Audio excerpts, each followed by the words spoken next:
Twitter पे कई ये प्रोपोगेंडा पेज वाले लेफ्टिस्ट वाले, भाई प्रधानमंत्री मोदी जी की गलती है, होम मिनिस्टर की गलती है, आ कैसे गए वो अंदर, ये कैसे गए। यार इसमें तो पॉलिटिक्स मत करो यार, एटलीस्ट मतलब इसमें तो छोड़ दो भाई। कि इसमें बीजेपी कांग्रेस जितनी पार्टियां हैं इसकी गलती है उसकी, ये तो छोड़ दो यार। किसी किसी के घर में से मुझे बस ये बात नहीं समझ में आती कि बीजेपी वालों को इस नारे से इतना करंट क्यों लग जाता है। मैं चैलेंज देता हूं सभी बीजेपी के नेताओं को, अपने सोशल मीडिया पर लिखकर दिखाओ भारतीय एकता जिंदाबाद। मुझे लगता नहीं कि इनमें से ज्यादा नेता ये लिखने की हिम्मत कर सकते हैं, क्योंकि इन फर्जी राष्ट्रवादियों को नफरत फैलाने से फुर्सत मिले तभी तो राष्ट्रीय एकता की बात करेंगे। होता होम मिनिस्टर की गलती है, नहीं वहाँ यार जम्मू कश्मीर के सीएम की गलती है यार, इस पार्टी की गलती है यार, सिक्योरिटी कहाँ थी वो थी, दैट्स रॉन्ग। तो मेरा तो देखो, मैं बस चाह रहा था मैं शेयर करूँ आप लोगों से बात, और मैं बोलना चाहूँगा कि यार इंसान बनो पहले भाई, ये पार्टियां वार्टियां पॉलिटिक्स बाद में कर लेना भाई, इंसान बनो, इंसानियत जिंदा रखो अपने अंदर। टाइम्स ऑफ इंडिया की रिपोर्ट में बताया गया है कि मुकेश के बेटे अनंत की घड़ी की कीमत 60 करोड़ से ज्यादा की है। नीता अंबानी की नेकलेस की कीमत 500 करोड़ की है। शादी में खर्च हुआ 5000 करोड़ से ज्यादा, लेकिन सिक्योरिटी में इन्हें चाहिए सरकारी खर्चे पर ट्रेन किए गए हाईली ट्रेंड एनएसजी कमांडोज, हम लोगों के टैक्स के पैसे पर ट्रेन किए गए एनएसजी कमांडोज। गोदी मीडिया को इससे कोई मतलब नहीं है, इनके सेठ और देश के बॉलीवुड सेलिब्रिटीज को यहाँ पर Y+Z+ सिक्योरिटी कवर्स मिल रहे हैं। सब लोग कह रहे हैं पाकिस्तान पे वॉर करो, पाकिस्तान को ये कर दो, पाकिस्तान को धराशायी कर दो। अब वो तो सरकार जाने, हमारे मोदी जी जाने की क्या स्टेप लेंगे क्या नहीं लेंगे, बट मुझे ऐसा लगता है कि कुछ तो करेंगे ही। मतलब जब भी सर्जिकल स्ट्राइक, फिर वो जो एयर स्ट्राइक, इस बार मोदी जी हमें एयर स्ट्राइक नीचे, इस बार ही हमें पाकिस्तान ही ला दो। बाकी जम्मू तक गया हूँ मैं, कश्मीर कभी नहीं गया फॉर ऑब्वियस रीजंस। जो मेरे पास पहले रीजन थे वो आज बिल्कुल जस्टिफाइड है कि हाँ मैं सही कश्मीर नहीं गया। दूसरी बात इस पोस्ट से पता चलती है कि बीजेपी वाले देश में धार्मिक नफरत फैलाते रहेंगे। ये आतंकवादियों का जो एजेंडा है देश को तोड़ने का, हिंदुओं को मुसलमानों से लड़वाने का, देश को सिविल वॉर की कगार पर ले जाने का, यही एजेंडा बीजेपी के लोग भी फॉलो करते हैं। चारों तरफ आप इन लोगों की पोस्ट देखोगे सोशल मीडिया पर, सिर्फ एक ही चीज पर फोकस करते हैं, हिंदू वर्सेस मुस्लिम। पाकिस्तानी जनरल कोई कुछ कह रहा है कि अरे ये कर देंगे, हम पे ऐसे थोड़ी वॉर कर सकते हैं। यार सबको ना सबका पता है कि कौन सी कंट्री कहाँ स्टैंड करती है। वहाँ के लोग आज हम बिल्कुल तैयार है, हमारी आर्मी का कमजोर है, पाकिस्तानी आर्मी है वो। जो तुम्हारे पाकिस्तानी जनरल्स हैं, पाकिस्तानी जितने बड़े बड़े ऑफिसर्स हैं, इनके बच्चे बाहर लंदन में पढ़ते हैं, कोई यूएस में पढ़ता। तुम गरीबी में तुम मर रहे हो यार, जितने पाकिस्तान के लोग हैं, जो आटे का पैसा तुम पे है नहीं। इनके जनरल से, इनके आर्मी वाले, इनके बच्चे पूछो ना किधर पढ़ते हैं भाई, इनके घर कहाँ पे हैं, कितने बड़े बड़े घर हैं इनके दूसरे देशों में।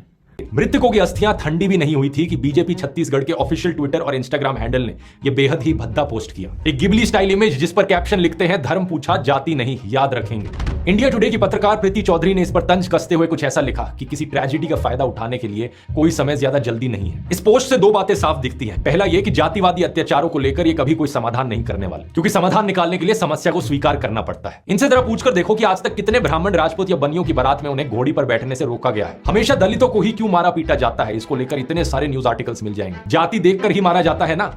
गरीब तुम्हारा देश, बस तुमने सिर्फ आतंकवादी पालने सिखाए हैं कि किसी तरह बस इन पर अटैक करो, किसी को मार दो। ये चाहते हैं सभी हिंदुओं के अंदर डर बैठे, आतंकवादियों से नहीं बल्कि अपने देश के मुसलमानों से, अपने पड़ोसियों से, अपने दोस्तों से। ये चाहते हैं सभी मुसलमानों के अंदर डर बैठे, आतंकवादियों से नहीं बल्कि अपने देश के हिंदुओं से, अपने पड़ोसियों से, अपने दोस्तों से। ये संपत्ति इकट्ठी करके किसको बांटेंगे?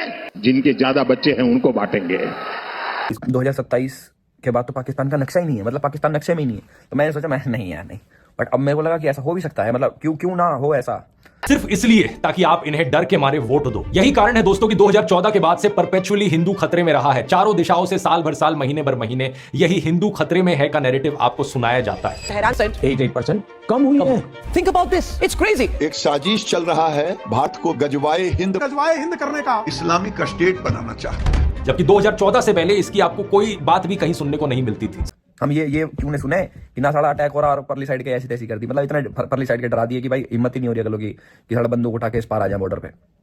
पाने के लिए ये देश में हिंदू मुसलमानों को लड़वाने की बात करते हैं, देश को तोड़ने की बात करते हैं। और बीजेपी के जैसे ही कट्टरपंथी नफरती एलिमेंट्स मुसलमानों में भी हैं दूसरी साइड पर। ऐसे मुसलमानों को आप यहां देख सकते हो, जब हमले की खबर आती है पोस्ट पर ये हंसने वाले रिएक्शन देते हैं। ये लोग चाहे सुधरे या ना सुधरे, लेकिन एक चीज आप समझ लीजिए, आप जो आम हिंदू, आम मुस्लिम, आम सिख, ईसाई, बौद्ध, जैन हो, चाहे आप ब्राह्मण हो, राजपूत हो या दलित हो, चाहे हरियाणवी हो या मराठी हो, एक बात ध्यान से समझ लीजिए कि हिंसा चाहे धर्म, जाति, भाषा या किसी भी और आधार पर हो, हिंसा चाहे जो भी करे, हर एक हिंसा की किसी अगर मगर के बिना आलोचना करे। और मैं ये नहीं बोलूंगा कि वो हमारे सरकार की गलती नहीं है, हमारे सिक्योरिटी सिस्टम गलती नहीं भाई, बिल्कुल। अगर उस पार से इस पार हमारे देश में लोग आ रहे हैं, ये मैं ये नहीं कह रहा कि हमारे इस साइड के लोग सपोर्ट नहीं करते उस साइड को, हम इस साइड के भी बहुत बॉर्डर साइड के लोग हैं। हमारे देश के अंदर इतने लोग भरे पड़े हैं जो दूसरी साइड को इतना सपोर्ट करते हैं और जान देने को भी रेडी हैं और जान लेने को भी रेडी हैं, पर हमारी सरकार में उतनी सख्ती नहीं आई अभी।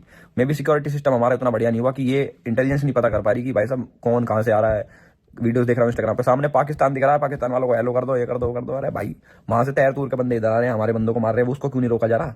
हिंसा हमारे देश में दीमक की तरह है। नफरती आतंकी लोग आप लोगों को भड़काएंगे कि उन लोगों ने ये किया वो किया, लेकिन भड़कना नहीं है। ये अस वर्सेस देम, यानी हम लोग वर्सेस वो लोग। इस जहरीले प्रोपेगेंडा से बाहर निकलना है। हम भारत के लोग, हमारी डिमांड है कि इन सभी क्रिमिनल एलिमेंट्स, टेरर एलिमेंट्स को जेल में डाल दिया जाए, इन्हें सजा दी जाए। और जो बाकी लोग हैं, हमें साथ में रहना है, देश में शांति और तरक्की लेकर आनी है। इसलिए जोर से कहिए, भारतीय